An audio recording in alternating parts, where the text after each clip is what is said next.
Hello, and welcome to the Self-Care with Herbs segment of the Elder Tree podcast.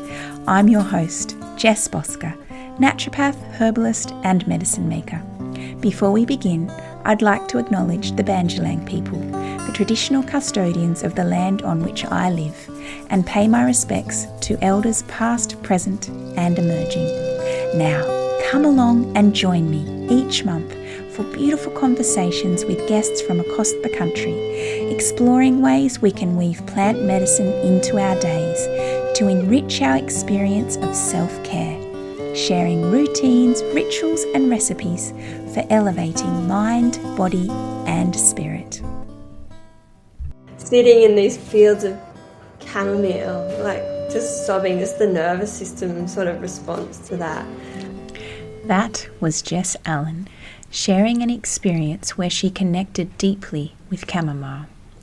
Jess is a herbalist, Bowen therapist, and the owner of Skindoona Apothecary in Newcastle, New South Wales, where she manufactures a range of herbal and vibrational skincare. Having a deep love and connection to the natural world and an affinity for sensing and communicating emotional profiles, Jess followed her path into herbs and healing and has enjoyed experiencing the alchemy of people and plants for almost 20 years.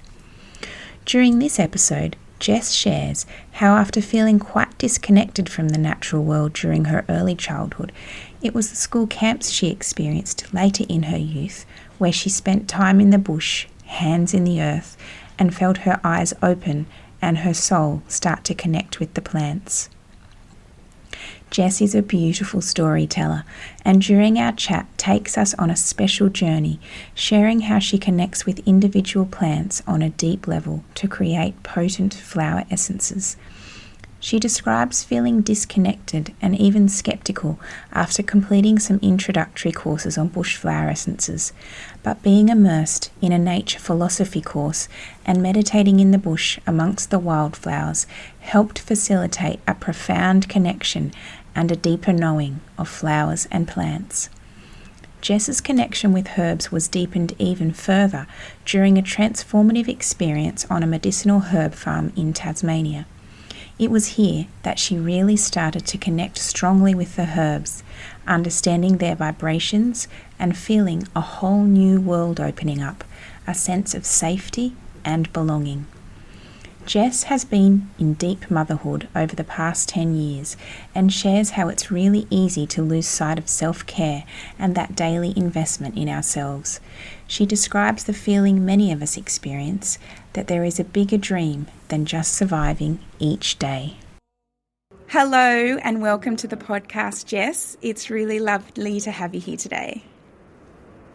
Thanks, Jess. I'm really excited to be chatting with you. Yeah. So as you know, we're going to be talking all about self-care with herbs, how that looks for you, how it feels, how it might be difficult at times. But one of the first things I really like to do with guests when we begin a chat is find out from you where that first spark came about in terms of your interest in plant medicine. When we were chatting before we started recording, we spoke about how you had a really lovely connection with the natural world from an early age. And I was wondering if we could dive back into that to really explore how your relationship with plant medicine began. Yeah. Look, my sort of childhood was a fairly barren landscape, really, in terms of the natural world. But I was always interested in creatures and digging and in the garden. And when I say the garden, there wasn't much of a garden, but just being outside. And I feel like my first connection to plant medicine would have been aloe vera. My granddad had lots and lots of aloe vera plants in his garden, and there was not much said about it, really. Like, he wasn't sharing all this great herbal knowledge with me or anything like that. That's just, the thing that is probably the earliest memory.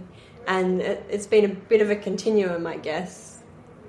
My granddad and his aloe vera plants, like I still use those today in a couple of my products. I strip them down and make a gel and and use those. So, yeah.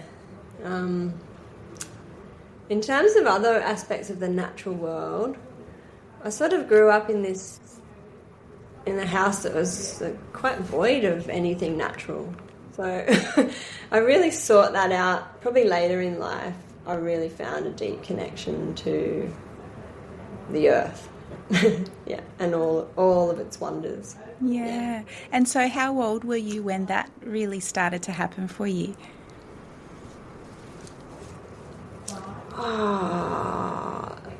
Probably school camps, primary school.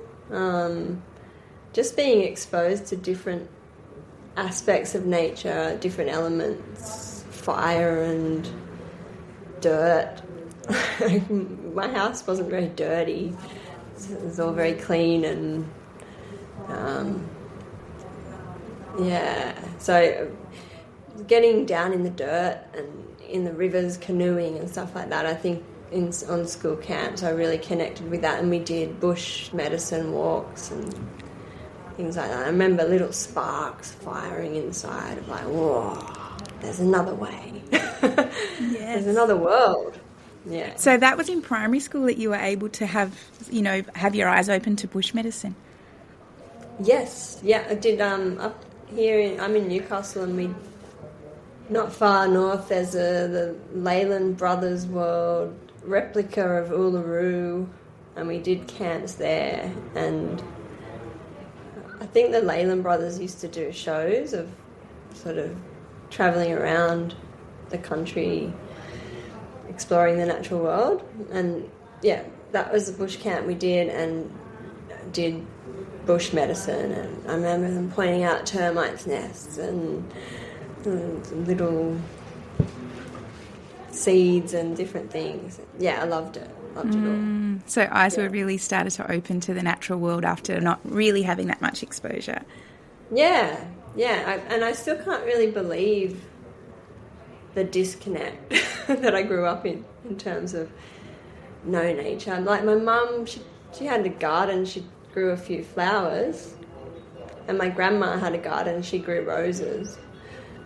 But yeah, no food, no herbs, like, yeah. Don't know how I've ended up here.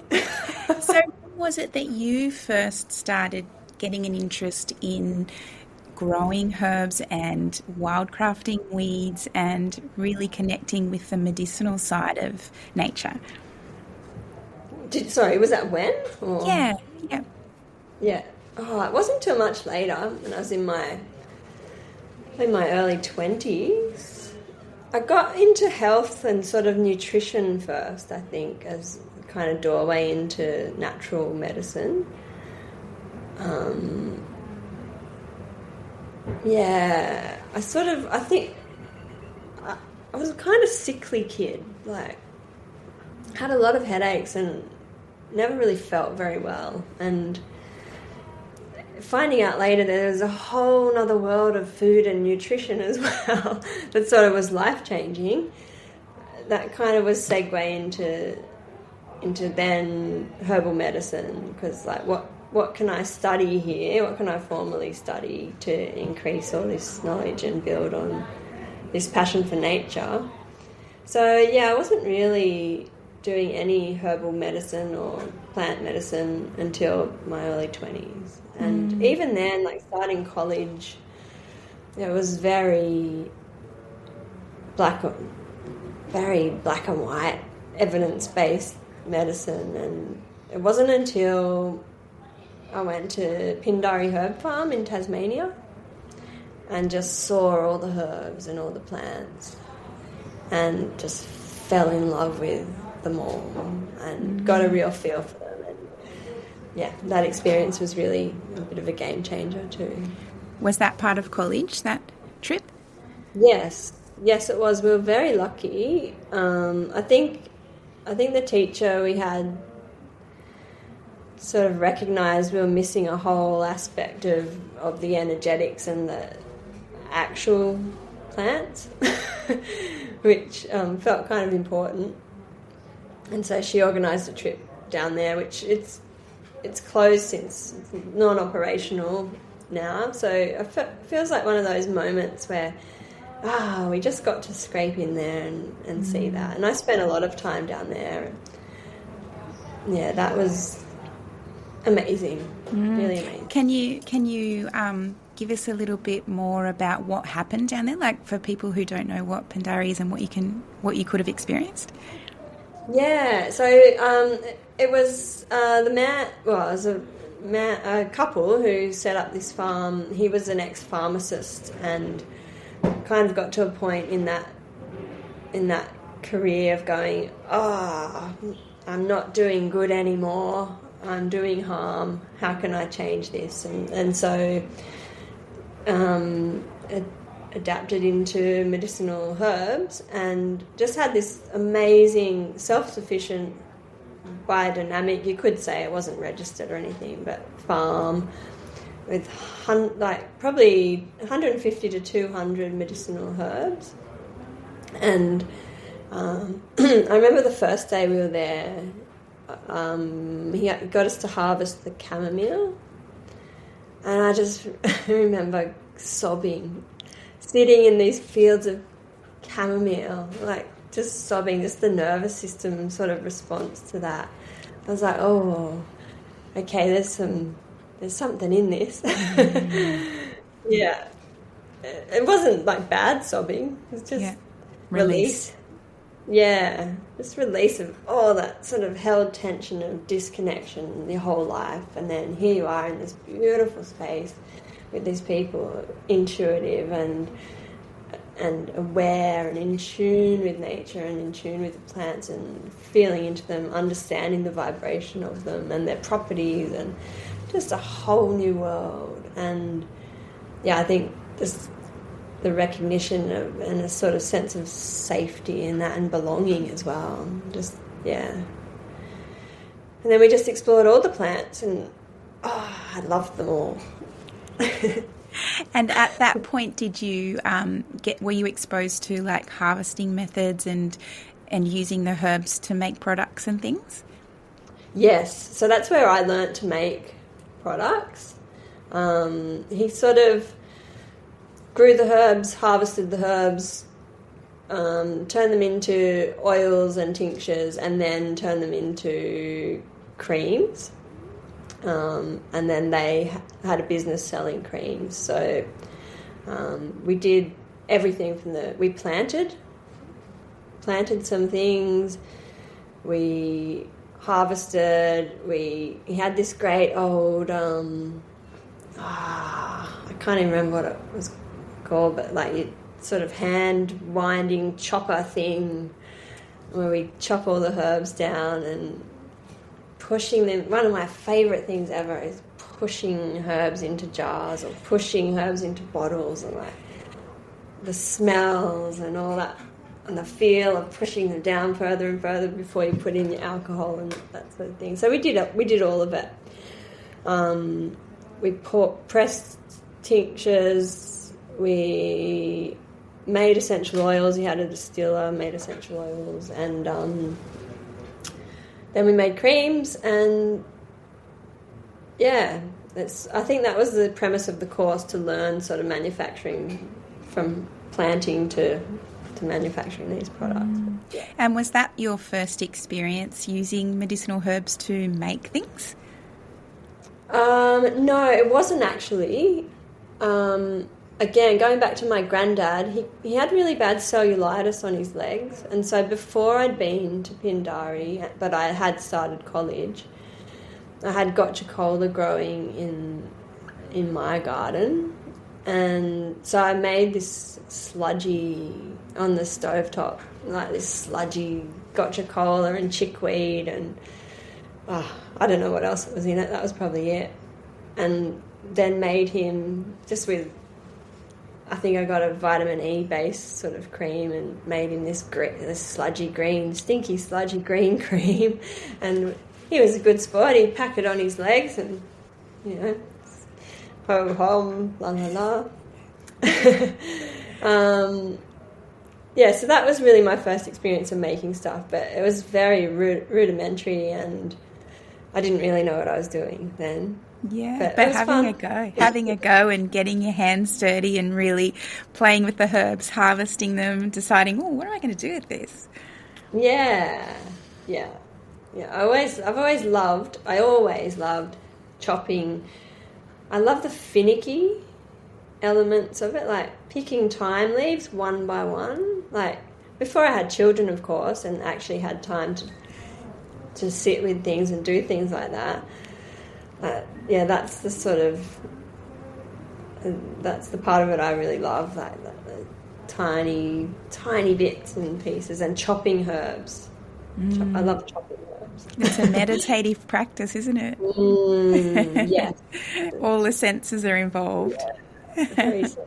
Yeah. And so that time in Tassie, was that towards the end of your college time? Look, I don't think so. I can't remember what year we went, but I went 3 years in a row.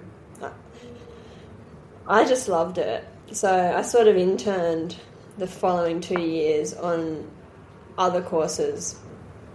He needed a helper, and I was that person 2 consecutive years after our year of doing the course.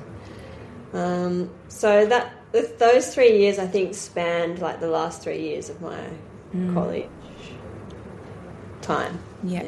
And after college, did you then dive straight into creating things with herbs? Yes. I was... so as I was finishing college, I was launching Skindoona, which is my herbal skincare business. I kind of fell into that sort of accidentally in a way. Like I'd been to Pindari, absorbed all the knowledge, listened to all the tips and tricks and everything, and then a couple of friends were making some stuff, and I wasn't even part of that group that were making them. I just happened to be there. I think I was making apple crumble instead. And but I remember watching them and thinking, oh, I know how to do that. Having a Virgo rising, like forever, sort of judging everything that's going on. I remember thinking to myself, no, you don't do that there. No, that's not the next step. No, don't mix them together before you... Like I was having all these thoughts, and I was like, oh, I can do that. So I had to go at it next time, and I was like, oh yeah, this is good. This is good fun. Yeah, it's coming back. Yeah, that's how I got into doing Skindoona. Yeah. So do you want to tell us about Mother's Love, that beautiful signature product of yours, and how that came about? Yes. I had 2 different products. I had one called Cuts and Grazes and another one called Baby Bum. And they had good combinations in them, but I found I was always having to decide which one was the best combination. And so at some point I ditched them both and created Mother's Love, and that then covered everything. So Mother's Love has calendula, gotcha cola, St John's wort, comfrey, and golden seal. And I did kind of, I guess, model it a little bit off the old Scarless Healer remedy before they took the comfrey out. But you need comfrey. So, I put comfrey in, and then because of the comfrey, I wanted a really strong antibacterial as well. So I was like, it's got to have golden seal. And yeah, plus the bush flowers. I use a lot of bush flowers in the products too, covering emotional, spiritual kind of layers of why we might need stuff. And that product, and also the name, I think I was trying to come up with something that would cover everything, and I was with my mum one day at the markets, and it was really windy day, and I was trying to put the tablecloth on. I was on my own, and she wasn't there yet, and I was crying, and there was things flapping everywhere. And then my mum arrived, and just, you know, sort of like an angel, just took the other corners, and we got everything sorted. And I was like, oh yeah, mother's love, that's a great name for something that does everything. So yeah, that's kind of how the name came about. And then over time, of course, that's become very, very much more nuanced for my family. And then having my own children as well, becoming a mother. So I do get asked, what about father's love? But I'm a mother. So, you know. Yeah. But it is a really great product. So it just helps so many people with so many different things. Yeah. Mm-hmm. And so that journey began before you were a mother? Yes. Yeah. Yes, it did. Okay. Yeah. So I sort of modelled the name off the feeling of my own mother. But now, yeah, that has a deeper meaning for me. Yeah. That's beautiful.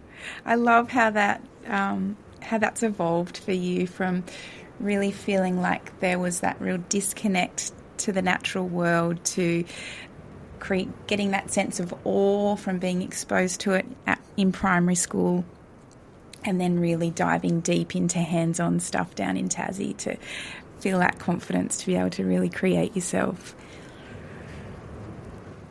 Yeah. Yeah, definitely a process. Also, I did,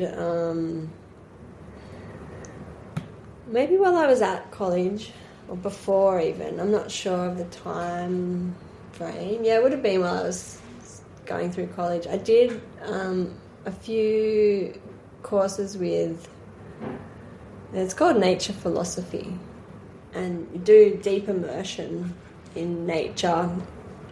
You go up onto a block of land where there's no dwelling built. There's like a few poles and a roof for a kitchen, and so you spend a week or however long you're there just deeply immersed in nature and learning primitive skills. And so part of that again is bush medicine, bush food, but also for me I found a deep connection there to bush flowers on one of those courses. And yeah, that was a bit of an eye-opener too.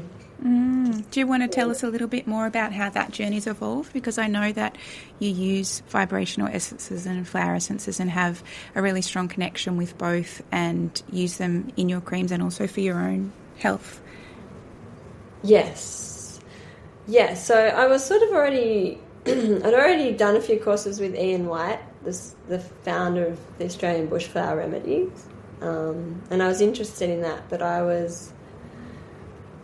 had a lot of questions about, I guess, the universal remedy pictures. Like, is this going to be the same for every person, or is this just is the intuition he's received just for him? That sort of thing, and also like, is this stuff even real? Like, am I just being like totally deceived here and totally naive? Like, you're selling me a bottle of nothing, basically. But then when I was on one of these nature philosophy courses, we were doing a lot of meditation, and that sort of process was to reconnect with the almost telepathic communication of those tribal cultures, and how we don't need verbal communication to have deep and meaningful connections with each other and with nature. And that was really profound for me. But we were meeting at this spot every morning, and throughout the week, these bush iris. The first day there was just a couple, and they were so full of prana and just so divine. I was absolutely sort of captivated by them, and I'd say, oh, look at the bush iris, and nobody else was really someone would be like, oh yeah, they're great, but nobody else was sort of so captivated by them as I was. But every day you'd go there and more and more and more were coming up until this whole section of what was grass when we got there was just these amazing purple bush iris. And at the same time throughout the week we were doing a series of meditation, and meditation is really different to the ones I'd done before. We were doing them in pairs, taking each other on journeys, like visually, and then describing what we'd experienced and just how accurately those two things met up. And it was just opening my whole world to how energetics work. And when I got home from that course, I looked up I was like, the bush iris was so amazing. I'm going to look up what they're for. And they were enhancing creative visualization during meditation. And I was like, okay, yes, these are universal. The intuition he's got is accurate. And I'm just being shown this as if, like, the universe has answered a big question that I had. And also, I read recently that was the first remedy they made, the bush iris. And they'd gone to make a different one, and it ended up that flower wasn't ready, but the bush iris was. And they said in their meditations that night, it was particularly important that the bush iris was the first remedy because it opened the doorway to the other realms, kind of thing. And I was like, I just felt like, well, that was kind of my first bush flower too. That doesn't feel like a mistake either. So yeah, so after that I just trusted that all the other intuitions and the remedy pictures would be accurate, and I started to tune into them. I don't know why, but I tune into things, to the vibration of things, to numbers. I do numerology, to astrology, like the signs in astrology. I can get a real feel for them, and also people. And so, yeah, the same thing happens for me with the bush flowers. Like, there's a feeling. It's a feeling, yeah. That's an amazing experience that you had there. Like, the universe had said to you, hey, you don't need to have these doubts. Yes, absolutely. Yeah. And so from that, did you then, did you have a bit of a dabble in creating flower essences? Yes, I did. I just love flowers. And I've always loved them, but I think once I started to feel them as well, the love for them just grew even more and more. And I've got a friend who lives sort of 4 hours west of Newcastle in a national park, and I spent a lot of time out there and found quite a lot of beautiful flowers, natives out there.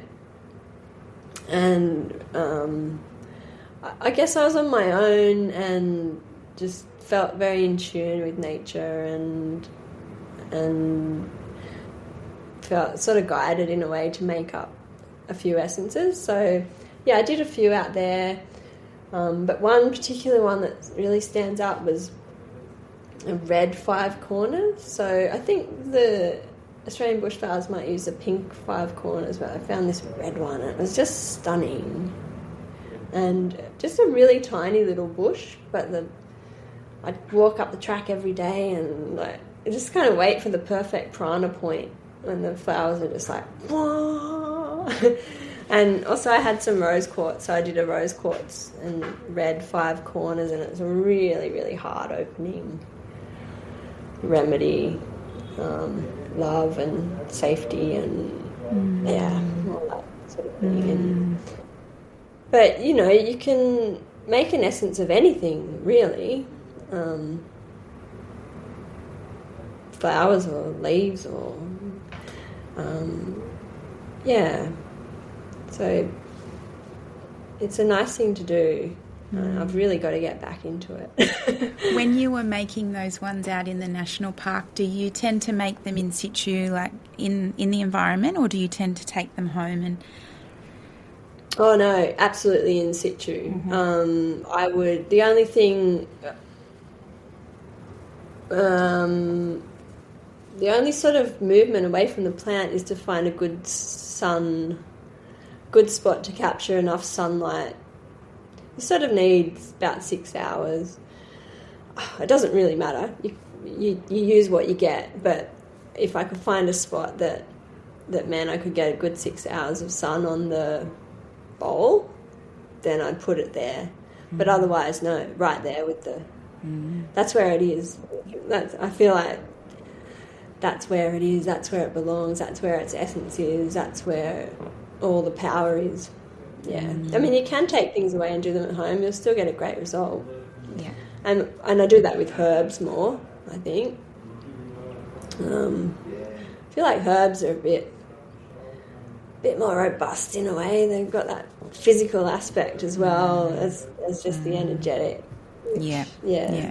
You've made me just think about the way that I formulate my herbal tinctures. So there's that robustness of the physical herb going into a mix, and then I love to add the flower essences in on top for that, just peeling back the emotional layers so that that the sturdiness of the liquid herb can work at its best when all those layers are peeled back. Yeah. I always do that structure too. Herbs first, essence. Yeah, absolutely. And I love too the way that when you're explaining to people what these flower essences are going to do, it can be someone who I think will be the most skeptical person, and they just connect in. You're speaking to me. That's exactly how I'm feeling. And the sparks that come when they feel heard and know that there's things going in that are really specific to how they're feeling in that moment. Yes. Yeah, and I think too, if you tune in to the herb or the essence, the person you're speaking with gets that vibration. So even if they are the most skeptical, it's still going in on that energetic kind of soul level, that recognition beyond the mind. And that's where we're working, isn't it? That's really. Right. That's right. And I think too, when you're talking through a formula with someone like that healing's already started, before they even have a drop. They can feel the shifts starting to happen, and they're more likely then to connect with the mix that you've made and continue to take it. Yeah. And they're already there, right? They're already in your room. That's it. Yeah. So apart from using the essences in your products, how do you use those to support your health and that of your family? Oh, look.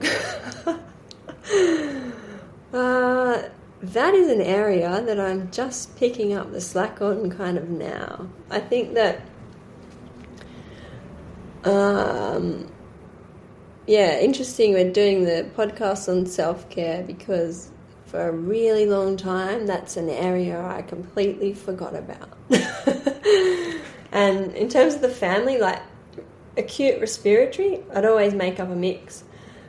Everyone's got a chesty cough mix or something like that. But just general, all the time, kind of using that stuff, it's not something I think about. And only really since starting working here late last November, I moved my manufacturing space into the Lighthouse Health Hub. That's really when I started having herbal teas and herbal tonics, and for like the first time in years and years and years. And I've just made my sun up a mix, a flower essence mix, almost like sort of slapping myself in the head like, why didn't I think of this before? We went on, we did a little little trip away, and the Guyamia lilies were just, they were just amazing. And I was like, oh my God, every time we drove past, I'm like, look, the Guyamias, to the point of like, it's like that Chevy Chase movie, look kids, there's Big Ben. They were like, yeah, the Guyamias. But I'm like, oh my God, he totally needs Guyamia lily. Like, absolutely, that would be perfect for him. And so, again, like, it's actually being near the real live plant that reminds me of using it. Tell us about Guyamia lily. So it's the way it grows, very straight, very, very long, tall, straight stalk, and then the beautiful, beautiful red, vibrant, sort of reddish pink flower head at the top, and they're just stunning. But it's really for holding yourself and humility, I guess, and empowerment, like when you're in a position of sort of power or rising up in a certain field, of just keeping that. I always think of the word humility, but there's also another aspect of it too, is like the other side of that, I guess, is arrogance, and that's sort of more what I was thinking about for my son. Like he can be very dominating, and I just thought it might soften. I thought that remedy would soften him a little bit. So, yeah, kind of. I made us both, in essence, with that in it, for the opposite sort of, the opposite reasons, and hoping that could form a little bridge between us of working more harmoniously together. Yeah, that's beautiful. Yeah. So I think this is a really good time now to step into the self-care aspect of it. And I'd love to explore what self-care means for you after having heard that it's really been something that's been in the background. And I imagine that motherhood has really played a big part in that self-care sitting back here. Can you put into words what self-care means to you? Yes. I think it means, like, at its very core, is doing anything that kind of reminds me of that still and silent, spacious place within, for me.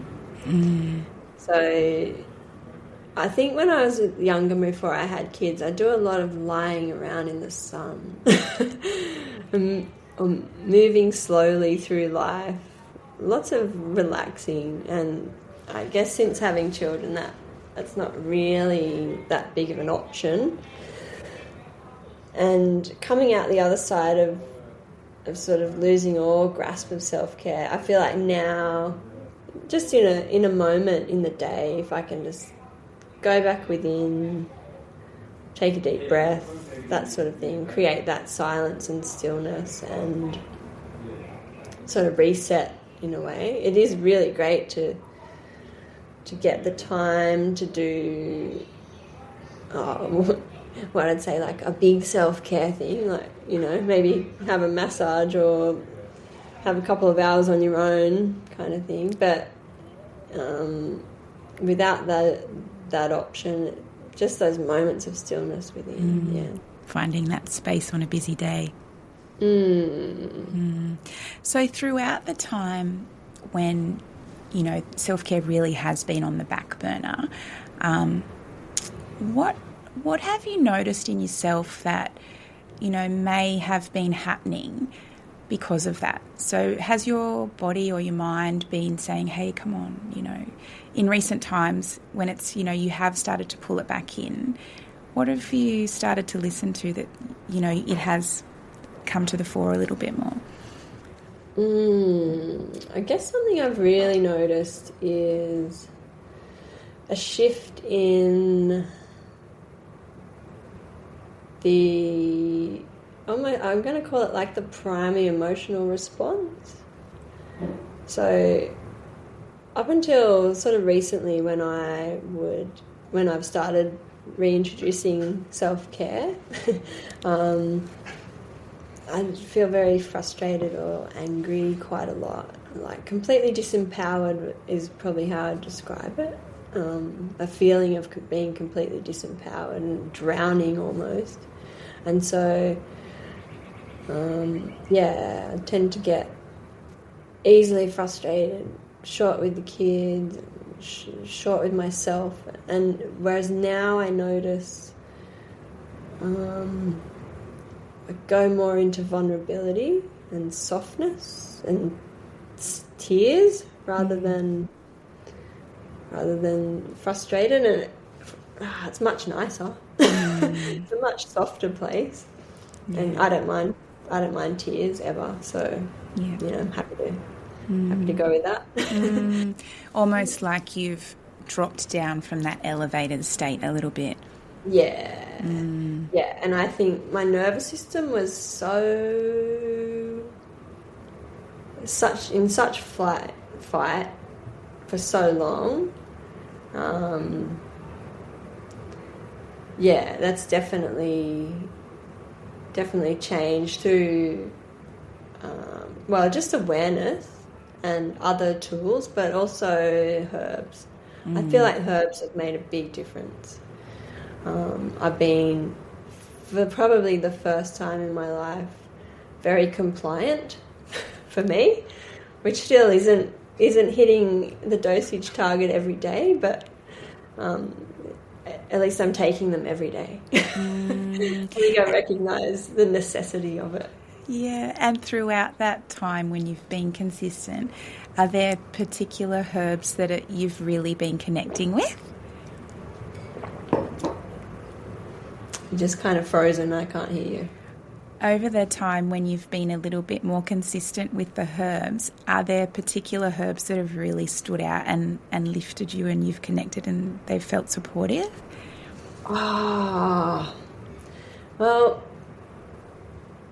yeah, I can't think of any particular ones, but I know my first mix was very much geared towards the nervous system, and that felt really good.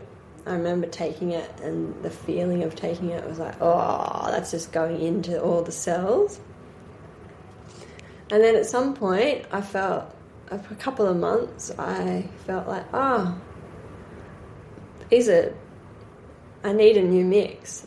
And I saw my naturopath and we made up a new mix, and she does muscle testing, and I needed a whole new mix. And so that was interesting for me too. It was like, oh wow, I could really feel that. And also that represents a big shift that's taken place, which I could also feel. So nothing particular, not one herb. I think first actually, Bethania was really, I felt like that was kind of really holding me there for a little while. Such a beautiful herb.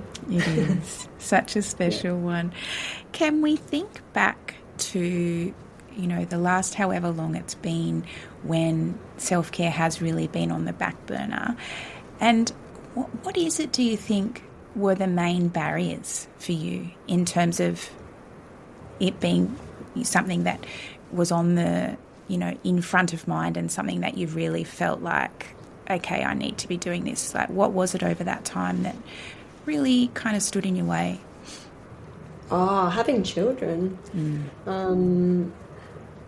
I've got a really small, slight frame, and I wouldn't say I'm like an earth mama or anything like that. I just found breastfeeding so depleting that I couldn't see outside of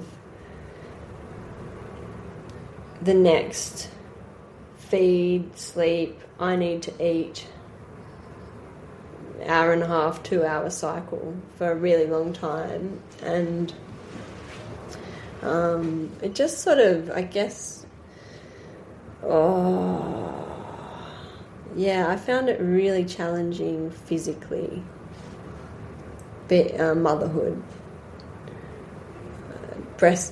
breastfeeding, not getting any sleep. Like, constitutionally, I would sleep. I'd go to bed at 9:30 at night and get up at 6:30 the next morning and sleep a lot. And then having children, there were days on end that I wouldn't sleep for, and I just got worn down really quickly, and I didn't know.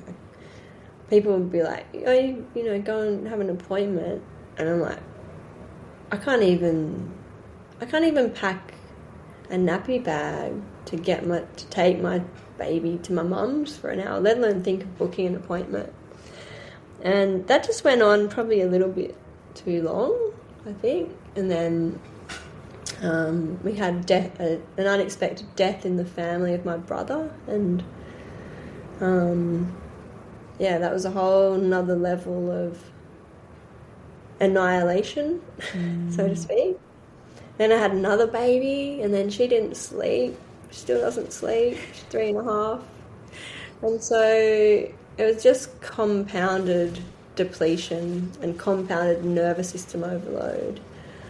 I wasn't very good at seeing outside of it. Or getting outside of it, I think. Once I started moving my manufacturing here and got in this little safety net of beautiful people who started holding me up. Holding me up, making me herbs, making me teas, that sort of thing. I started to I am in there. Yeah, right.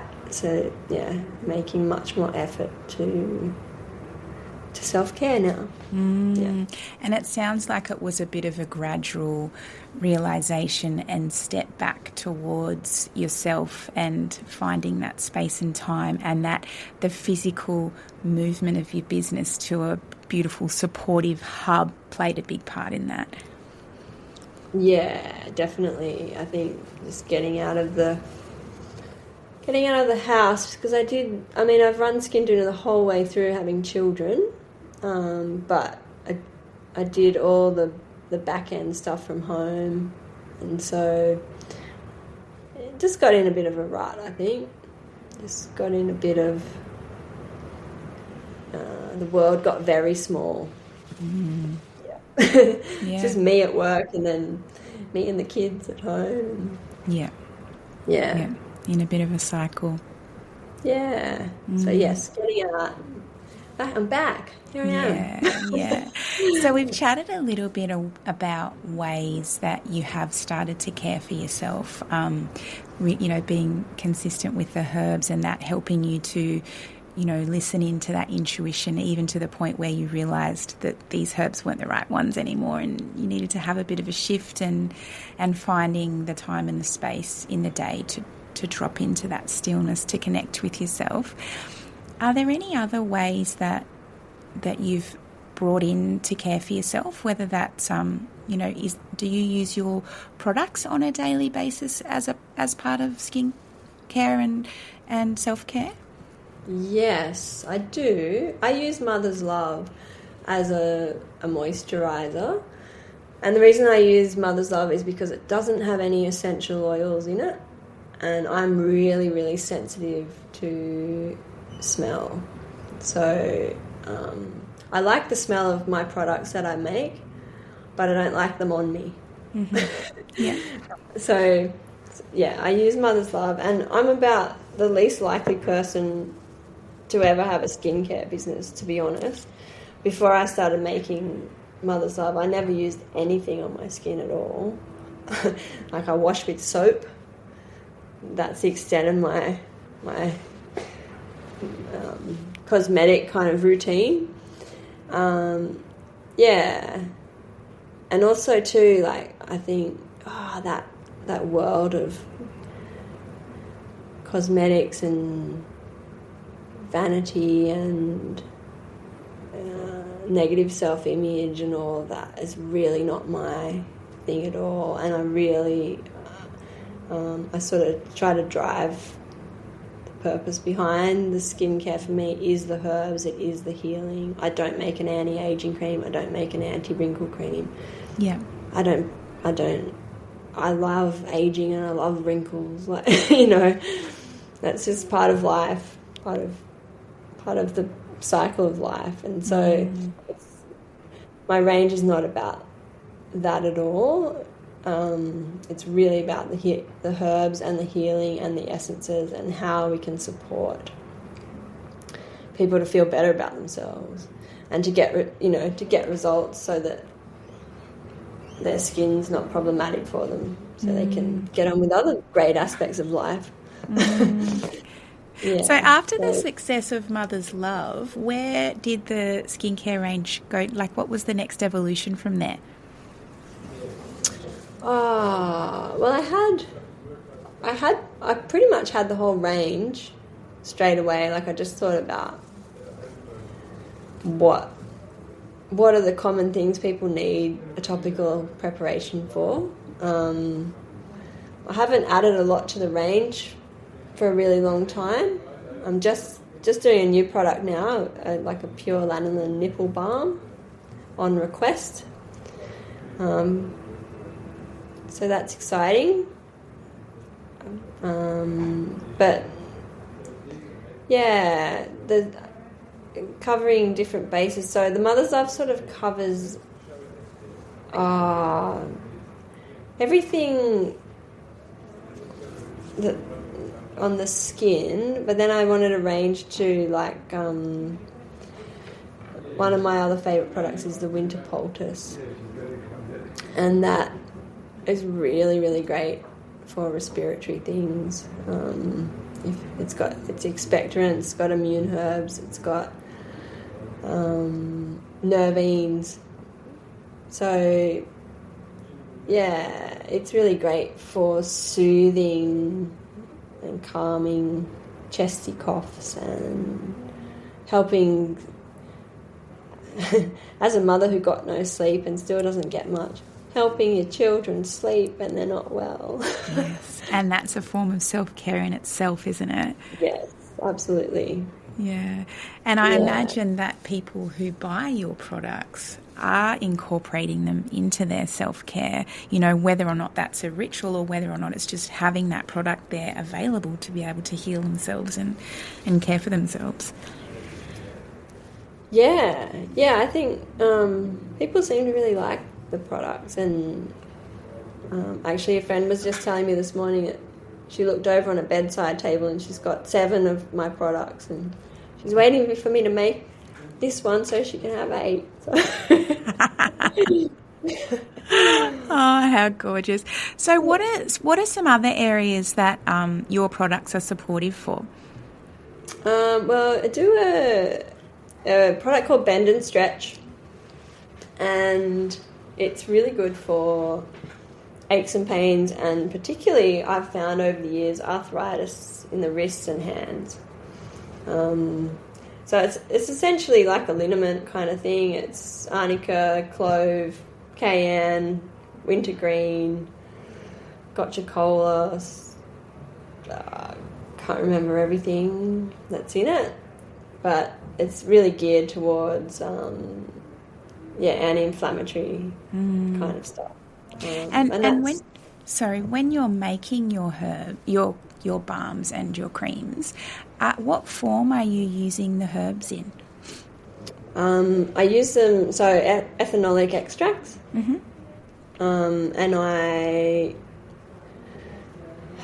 So in the process of making the creams, I have to reach a certain temperature to get the emulsion right, and then you have to cool it down enough to not crack the emulsion when you add the herbs, the ethanol, because that will just crack the emulsion. So at a high temperature, so cooling it down to a cool enough temperature to not crack the emulsion, but high enough still to evaporate off most of the alcohol. So yeah, so that's interesting. I mean, there'd still be trace alcohol in them, but I like to try and evaporate most of that off, and then just get left with the nice meaty herby bit. Yeah, but I found that's the best. Basically, it's like putting a herb mix in a topical preparation. That's kind of how I think about it. Yeah, absolutely. Yeah. That's so great. Yeah, what would I use for this particular condition? This and this and this, and then put it in a mix and put it in a cream. Use it that way. And earlier on, you mentioned that one of your favourite things to do is like shove things into a jar. Has there been time for that over recent years, you know, with motherhood, to play with things from the garden or that you've wildcrafted or? Oh, look, I haven't wildcrafted for a long time, but I still make in my manufacturing space here. I still make some of the herbs up. I make golden seal because, well, it's hard to get, and I make the comfrey, and so yeah, I still get to push all of that into the jar, and I guess the vision is to make. As I get a bit more time, the kids get a bit older and actually also can be part of the process. They're sort of at that age where they want to help, but they're not quite the right type of help. A couple more years of, you know, doing more wildcrafting or doing more growing herbs and making herbs that way. It is just such a beautiful thing, and I think for me that's my connection to herbalism, is that real getting involved with the plants. Yeah. And have you got herbs in a garden at the moment? No, I do not. Nurturing children is enough. Yeah, I've got at my mum's, where I used to live, where I grew up. They're still in the same house I grew up in. I've got comfrey and aloe vera, because I still use both of those in the products today. So, but yeah, you know, there is a dream. Yeah. There is a bigger dream. And that aloe vera, just surviving each day. That aloe vera that you spoke of in your granddad's garden, was that something that he just happened to have in the garden, or was he using that at some point? Yeah, he used to use it, and he never really spoke to me about it. He never really said much to me at all. He's 101, and wow. he's in a nursing home, and yeah, he hasn't been very coherent for a lot of years. But even before that, he didn't say a lot, or not particularly sharing with the kids any great passing on of knowledge. But I remember seeing him cut the aloe vera and like rubbing it on this and that on his skin. So yeah, he had hundreds of plants, like the whole like one of those, like that was his thing. Just the whole backyard was full of aloe vera plants. Wow. That was it. Wow. And how do you harvest and process the aloe vera now? So I cut it. There's actually, I think I've got a video on my Instagram of me doing it. I cut it, I slice off the little sharp edges so that I don't get pierced by them. Slice off the skin. I like scrape off all the gel, that lovely snotty gel. It's so good. And then I blend, like I've got a little handheld mixer, and I just whiz it up, strain it, and then I add glycerin. So 1-to-1, a certified organic glycerin, and then I use it in a couple of the products I make. After sun care, obvious reasons. Beautiful. Yeah. Absolutely beautiful. We've spoken about some ways that you care for yourself. And I was wondering if there was a special ritual or a recipe or something that you do that just really fills your cup. Look, I've got to be really honest and say no. Yeah, that's really, yeah. At this point in time, there isn't, except one thing. Actually, I was talking recently to a friend about our favourite tea, and there is something about a lemon ginger tea that really hits the spot for me. If I've had no sleep one night, or I've got a bit of a respiratory thing, that is just really something that I find deeply soothing into my cells. So that's about all I've got for you right now, Jess. No, I completely understand that. That is the season that you are in. Yeah. We have one final question, which is always a difficult one for people who are connected to herbs to answer. But my question is, what plant do you have the deepest connection with, and why is that? Oh, the deepest connection. I think I wrote down two, actually, on the bit of paper. That's fine. One was the bush iris, but I've already told that story.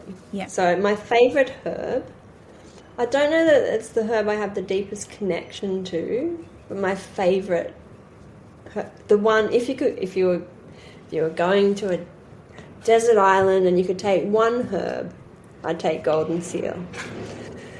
I just think it's absolutely amazing herb, and also, like, having seen it grow down at Pindari Herb Farm, it's such a deeper appreciation for it. Just this network. So it kind of needs shade.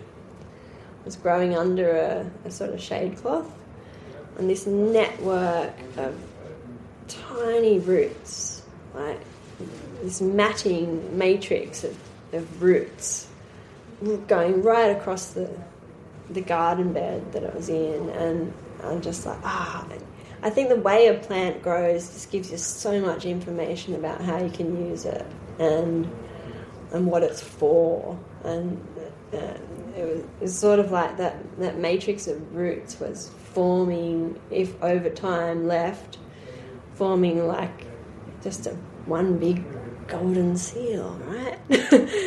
Like with no gaps. I mean, that's how we use it digestively, to heal the gut, take out all the gaps in the gut wall, seal that up, and also too the bitterness of it.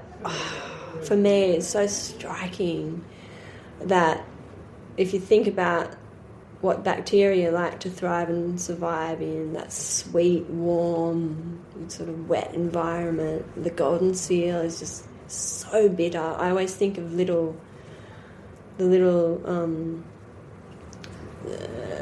what are they called? I can't even think. The nasty cells. Yeah. those little cells, like running towards like their target, and they just get hit with golden seal and like running the other way, like you can't survive in there. And also the astringency of it. It's like, so it's bitter, it's dry, it's magical. And the colour, I just love it.